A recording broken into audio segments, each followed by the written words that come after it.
नमस्कार, मनु दिनश्रेया क्लासेस में आपका स्वागत है। हम पढ़ रहे थे किसान आंदोलन, जिसमें बिजोलिया किसान आंदोलन है वो पढ़ लिया था, बेंगू किसान आंदोलन भी पढ़ लिया था। अब हम पढ़ेंगे बूंदी का किसान आंदोलन और इसी के अंतर्गत हम कंप्लीट करेंगे जनजातीय आंदोलनों को।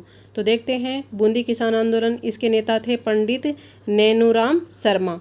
बूंदी में किसानों की समस्याओं को लेकर रियासत के विरुद्ध आंदोलन हुआ था। किसानों की समस्याओं से लेकर क्या हुआ था, ये विवाद हुआ था। यहाँ पर नानक जी भील क्या हो गए थे, शहीद हो गए थे। नीमूचौड़ा किसान आंदोलन, ये अलवर रियासत में हुआ था। नीमूचौड़ा किसान आंदोलन 1925 में आंदोलनकारी किसानों पर गोलियां चलाई गई थी। महात्मा गांधी ने इसकी तुलना जलियांवाला बाग हत्याकांड से की है। तो कौन सा ध्यान में रखना है ये फैक्ट कि महात्मा गांधी जी ने जो नीमूचौड़ा किसान आंदोलन हुआ था उसमें 1925 में जो आंदोलनकारियों पर किसानों पर जो गोलियां चलाई गई थी उसकी तुलना किससे की है, जलियांवाला बाग हत्याकांड से की है। इम्पोर्टेंट बात है यहाँ पे। जनजातीय आंदोलन में सबसे पहले गुरु गोविंद गिरी का भगत आंदोलन किसने किया था, गुरु गोविंद गिरी का भक्त आंदोलन। गुरु गोविंद गिरी ने 1883 में संप सभा की स्थापना की थी। बहुत बार पूछा जाता है क्वेश्चन कि संप सभा की स्थापना किसने की थी, 1883 में की थी गुरु गोविंद गिरी ने। गुरु गिरी ने मानगढ़ पहाड़ी जो कहाँ पे है, बांसवाड़ा में, उसको अपना क्या बनाया था, कार्यस्थल बनाया था। 1913 में हजारों आदिवासी भील मानगढ़ पहाड़ी पर एकत्रित हुए थे। तब सैनिक टुकड़ी ने मशीन गनों से भयंकर फायरिंग की जिसमें कम से कम 1500 भील मारे गए थे। तो ये कब की घटना है, 1913 की घटना है। तो इससे क्या हो गया था, भक्त आंदोलन शुरू हो गया था। भक्त आंदोलन यानी गोविंद गुरु के जितने भी भक्त थे उन सभी ने ये आंदोलन शुरू किया था। 1883 में संप सभा याद करना है। 1913 में लगभग 1500 भीलों को मारा गया था। कहाँ पे, मानगढ़ पहाड़ी जो कहाँ पे है, बांसवाड़ा में। ये सारी चीज़ें याद रखनी है। मोतीलाल तेजावत का एक ही आंदोलन, गोविंद गिरी का क्या है, भक्त आंदोलन है। सीधा डायरेक्ट क्वेश्चन भी आता है, अंदर से भी ये 4-5 लाइनें ये ध्यान में रखनी है। एक ही आंदोलन मोतीलाल तेजावत। एक ही आंदोलन का श्री गणेश 1921 में झाड़ोल और फलासिया गांव में किया गया था। दोनों गांव इंपॉर्टेंट है, झाड़ोल और फलासिया गांव। नीमड़ा गांव में 7 मार्च 1922 को एक सम्मेलन हुआ जहां मेवाड़ के सैनिकों ने फायरिंग कर नरसंहार किया जिसमें 1200 भील मारे गए थे। किसके सैनिक थे, मेवाड़ के सैनिकों ने फायरिंग की थी जिसमें ये मारे गए थे 1200 भील। जो निमुड़ा हत्याकांड है उसे दूसरा जलियांवाला हत्याकांड माना जाता है। तो दूसरा हत्याकांड कौन सा है, निमुड़ा हत्याकांड। नेक्स्ट आता है मीणा आंदोलन।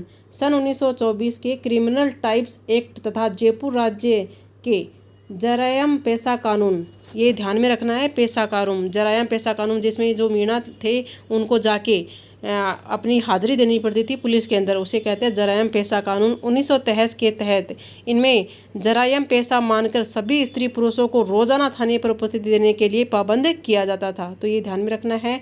जयपुर क्षेत्र के जैन संत मर्ग सागर की अध्यक्षता में अप्रैल 1944 में मीणाओं का एक वृहद अधिवेशन नीम का थाना में हुआ, जहाँ पश्चिम पंडित बंशीधर शर्मा की अध्यक्षता में राज्य मीणा सुधार समिति का गठन किया गया था। तो ये पूछा हुआ क्वेश्चन है, राज्य मीणा सुधार समिति का गठन किसने किया था, पंडित बंशीधर शर्मा ने किया था। कहाँ पे किया था, नीम का थाना में किया था। कब किया था, अप्रैल 1944 में।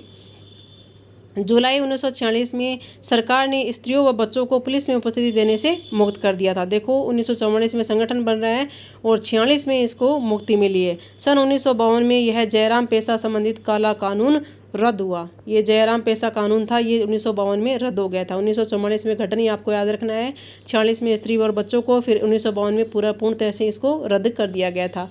सूदी आंदोलन, भरतपुर के राजा कृष्ण सिंह के संरक्षण में भरतपुर में चलाया गया था सूदी आंदोलन जिसमें महाराजा के अलावा ठाकुर देशराज, श्री सावंतमल चतुर्वेदी एवं पंडित रेवती शरण शर्मा ने सक्रिय भूमिका निभाई थी इसमें।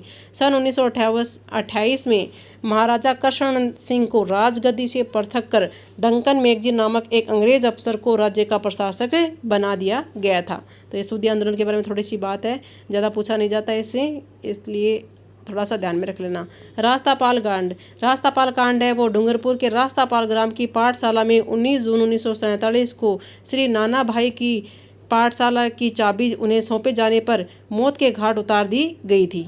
सौंपे न जाने पर उसे मौत के घाट उतार दी गई थी। ये कौन सी है? नानाबाई को पाठशाला की चाबी उन्हें न सौंपे जाने पर मौत के घाट उतार दिया गया था। रास्तापाल ग्राम में हुआ था, इसलिए इसे रास्तापाल कांड कहा जाता है।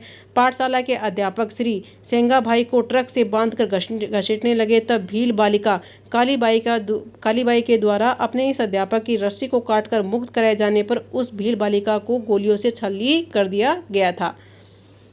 तो ये रास्तापाल कांड के बारे में थोड़ी सी घटना है। डूंगरपुर के रास्तापाल ग्राम की पाठशाला में एक घटना हुई थी। इसमें अध्यापक का नाम याद रखना है, संगाभाई, और इसमें बालिका का नाम था कालीबाई। और किसको चाबी नहीं सौंपी? नानाभाई को ये पाठशाला की चाबी नहीं सौंपी थी।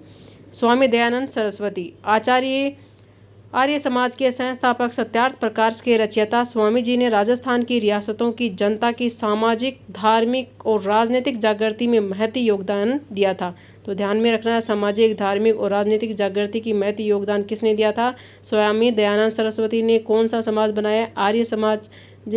आर्य समाज के संस्थापक, सत्यार्थ प्रकाश के रचयिता। ये दोनों चीज़ें ध्यान में रखनी है। ये 3 बार राजस्थान आए। प्रथम बार 1865 में करौली में, दूसरी बार 1883 उदयपुर में, तीसरी बार आए थे जोधपुर महाराजा के निमंत्रण में मई 1883 में जोधपुर में आए। ये तीनों चीज़ें पूछी जाती हैं। प्रथम बार कब आए थे? करौली में 1865, द्वितीय बार आए उदयपुर में 1883 में, और तीसरी बार आए थे 1883 में जोधपुर में आए थे। आर्य समाज की स्थापना सत्यार्थ प्रकार की रचना की थी।